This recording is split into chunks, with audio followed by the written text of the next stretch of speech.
America की university में international students की एंट्री पर एक बहुत बड़ा ब्रेक लग सकता है। फॉल 2025 में 1.5 लाख तक वीजा अटक सकते हैं और सबसे बड़ा झटका लगने वाला है भारत को, जहां से सबसे ज्यादा स्टूडेंट्स अमेरिका स्टडी करने के लिए जाते हैं। तो इस वीडियो में आपको बताएंगे सबसे ज्यादा असर भारतीय छात्रों पर क्यों पड़ने वाला है, इंडियन स्टूडेंट्स को इसमें क्या करना चाहिए और ये गिरावट आखिर क्यों हो रही है, सब कुछ डिटेल में। हेलो एंड वेलकम, मैं हूं आपके साथ प्रेरणा कौशिक और आप देख रहे हैं एनबीटी इंटरनेशनल। आपने अमेरिका जाकर पढ़ाई करने का ड्रीम देखा हो, लाखों रुपए खर्च किए, एडमिशन लिया, डॉक्यूमेंट्स रेडी किए, एम्बेसी में अपॉइंटमेंट भी ले ली और अब आपको बताया जा रहा है कि हो सकता है आपको वीजा ही ना मिले। जी हाँ, अमेरिका की एक रिपोर्ट में दावा किया गया है कि फॉल 2025 में इंटरनेशनल स्टूडेंट्स की संख्या में करीबन 1.5 लाख तक की गिरावट आ सकती है। तो ये रिपोर्ट आई है नेफ्सा एसोसिएशन ऑफ इंटरनेशनल एजुकेशन की तरफ से, जिसे फोर्ब्स ने पब्लिश किया है और इसका सबसे बड़ा असर होगा इंडियन स्टूडेंट्स पर, क्योंकि इंडिया अमेरिका को सबसे ज्यादा स्टूडेंट्स भेजता है। पिछले साल यानी कि साल 2023 से 24 तक अमेरिका में रिकॉर्ड 11 लाख से ज्यादा इंटरनेशनल स्टूडेंट्स पढ़ाई कर रहे थे, लेकिन अब हालात काफी ज्यादा बदल चुके हैं। नेफ्सा और जेबी इंटरनेशनल की रिपोर्ट के मुताबिक इस बार 30 से 40% तक नए इंटरनेशनल स्टूडेंट्स की संख्या घट सकती है। इसका मतलब है कुल स्टूडेंट्स पॉपुलेशन में 15% की गिरावट आ सकती है। तो इतनी बड़ी गिरावट आखिर क्यों, ये भी जान लीजिए। दरअसल इसके पीछे कई बड़ी वजह हैं, जैसे कि नंबर 1, वीजा इंटरव्यू में डिलेज। मई 27 से जून 18 तक वीजा इंटरव्यूज बंद थे, जो कि सबसे ज्यादा स्टूडेंट वीजा प्रोसेसिंग का समय होता है। नंबर 2 पर आता है सोशल मीडिया की जांच। जी हाँ, अब कॉन्सुलर ऑफिसर्स एप्लीकेंट्स के सोशल मीडिया को भी चेक कर रहे हैं, जिसमें प्रोसेसिंग टाइम और भी ज्यादा बढ़ गया है। नंबर 3 पर आता है अपॉइंटमेंट की कमी। जी हाँ, इंडिया, चाइना, जापान और नाइजीरिया जैसी कंट्रीज में अपॉइंटमेंट बहुत ज्यादा कम है या फिर मिल ही नहीं पा रही है।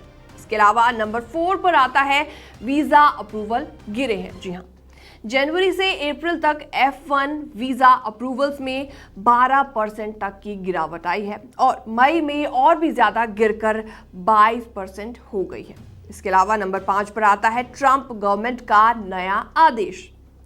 4 जून को एक एग्जीक्यूटिव ऑर्डर सामने आया, जिसमें 19 कंट्रीज के नागरिकों पर वीजा रिस्ट्रिक्शंस लगाए गए और 36 और देशों को इस लिस्ट में जोड़ा जा सकता है।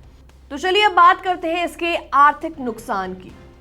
नेफ्सा का कहना है कि अगर 15% स्टूडेंट्स कम आए तो अमेरिका को लगभग $7 अरब यानी कि लगभग 58,000 करोड़ का नुकसान झेलना पड़ सकता है। साथ ही साथ 60,000 से ज्यादा लोगों की नौकरियां भी जा सकती हैं। तो ऐसे में कुछ राज्यों में तो एक बड़ा झटका भी लगने वाला है। उनके नाम आपको बताते हैं, जैसे कि कैलिफोर्निया को $1 अरब से ज्यादा का नुकसान। इसके अलावा न्यूयॉर्क को करीबन $1 अरब का नुकसान और टेक्सास, फ्लोरिडा, इलिनॉइस, मैसाचुसेट्स जैसे राज्यों में भी $200 मिलियन से ज्यादा का नुकसान होगा।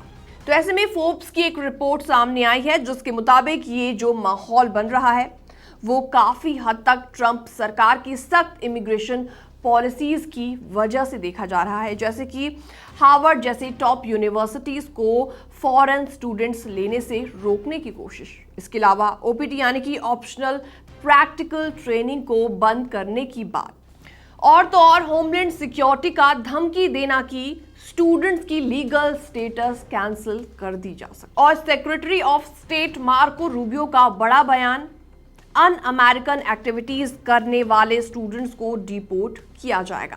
तो इस पूरे रिपोर्ट के मुताबिक इंडियन स्टूडेंट्स के लिए इसके क्या मायने हैं, ये भी जान लीजिए। अगर आप इस साल यूएस में स्टडी शुरू करने के बारे में प्लान कर रहे हैं तो आपको वीजा डिलेज, अपॉइंटमेंट्स की प्रॉब्लम और अनसर्टेन अप्रूवल्स का सामना करना पड़ सकता है। कई स्टूडेंट्स को अपने एडमिशन डेफर करने या कनाडा, यूके, ऑस्ट्रेलिया जैसे दूसरे ऑप्शंस पर भी जाना पड़ सकता है। तो ऐसे में नेफ्सा ने सरकार से क्या मांग की है, ये भी आपको बताते हैं। दरअसल नेफ्सा ने अमेरिका की सरकार से कुछ ज़रूरी स्टेप्स लेने की मांग की है, जैसे कि स्टूडेंट वीज़ा की प्रोसेसिंग को फास्ट किया जाए, ट्रैवल बैन से स्टूडेंट्स को बाहर रखा जाए और F1, M1, J1 वीज़ास को प्रायोरिटी दी जाए। दुनिया भर में अभी भी अमेरिकन एजुकेशन की वैल्यू है, लेकिन अगर यही हाल रहा तो लोग सिर्फ रैंकिंग देखकर ही नहीं बल्कि पॉलिसीज देखकर भी डिसाइड करेंगे कि कहां स्टडी करनी है। और शायद अमेरिका अपनी ही पॉलिसीज की वजह से टॉप चॉइस की लिस्ट से नीचे खिसक कर बिल्कुल आ सकता है। अब फैसला अमेरिका के हाथ में है, वो स्टूडेंट्स को वेलकम करना चाहता है या फिर धीरे धीरे उन्हें दूर करना चाहता है। फिलहाल इस पूरी रिपोर्ट को देखने के बाद आपकी क्या राय है, आपकी क्या ओपिनियन है, कमेंट सेक्शन में आप अपनी राय रख सकते हैं। बाकी तमाम अपडेट्स के लिए बने रहिए एनबीटी इंटरनेशनल के साथ।